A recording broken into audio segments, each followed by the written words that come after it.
Good morning doctors. आज का video आपके लिए ही है। अगर आप डॉक्टर हैं या आपका कोई फ्रेंड डॉक्टर है और उनको लोन की रिक्वायरमेंट है और उनको समझ नहीं आ रहा कि कहाँ से क्या लेना है, कैसे करना है, और पैन इंडिया कहीं से भी आप हमें कॉल कर सकते हैं। तो स्टार्ट करते हैं वीडियो। आज हम बात करने वाले हैं डॉक्टर्स के लोन के बारे में।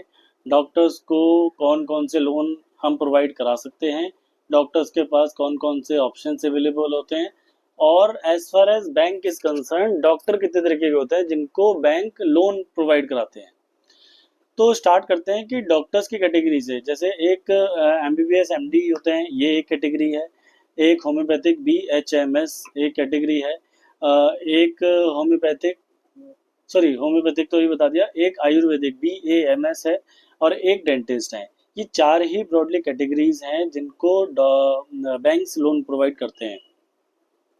तो अगर हम बात करें कि लोन हमें किस तरीके से मिलता है, कैसे क्या होता है, तो अगर हम लोन से पहले ये देखें कि डॉक्टर्स को जो सोर्स ऑफ इनकम है वो कितने तरीके से होता है, तो इजी होगा समझना कि हम डॉक्टर्स को कैसे लोन प्रोवाइड करा सकते हैं। और इफ अगर आप डॉक्टर हैं तो आप कितना लोन किस बैंक से ले सकते हैं।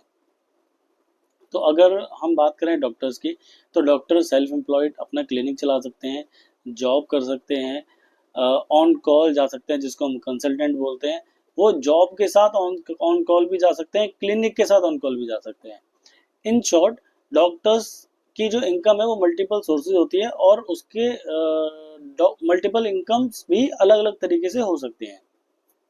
अगर हम लोन की बात करें तो सैलरीड डॉक्टर सैलरीड है, या अगर आप कंसल्टेंट हैं या अपना क्लिनिक है, तीनों ही केसेस में हम आपको इजीली फंड कर सकते हैं।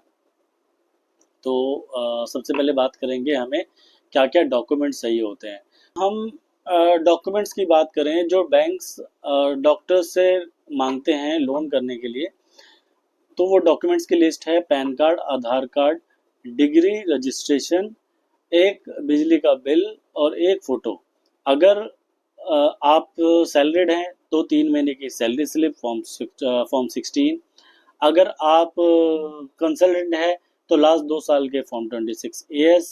अगर आपका अपना क्लिनिक है तो लास्ट 2 साल के डिटेल्ड ITR। ITR का मतलब आपके एक्नॉलेजमेंट, कंप्यूटेशन और आपके profit and loss balance sheet, चारों पार्ट्स फाइनेंशियल्स के हमें रिक्वायर्ड होते हैं। अगर हम बात करें रेट ऑफ इंटरेस्ट की, तो rate of interest bank to bank vary करता है। Rate of interest will vary from 10.25 to 11-12। Different bank में डिफरेंट रेट ऑफ इंटरेस्ट है, डिफरेंट प्रोफाइल पे रेट ऑफ इंटरेस्ट है। तो अगर रिक्वायर्ड है तो आप कॉल करो, हम आपको बेस्ट रेट करा के देंगे। अगर हम बात करें हमारे पास कितने प्रोडक्ट अवेलेबल है, तो हमारे पास 2 प्रोडक्ट अवेलेबल होते हैं। एक ओडी होती है, एक लोन होता है। ओडी के अंदर जितना पैसे जितने दिन के लिए आप यूज़ करते हैं उस पर इंटरेस्ट लगेगा, और लोन में आप जितना आप लोन में यूज़ करो या मत करो, आपको एक फिक्स EMI फिक्स टेन्योर के लिए बैंक फाइनेंस करता है। हर महीने उस पर्टिकुलर डेट को EMI आपकी डेबिट होगी। तो अगर आप डॉक्टर हैं, अगर लोन सर्च कर रहे हैं, तो आप कॉल करो, आपको हम लोन करा के देंगे।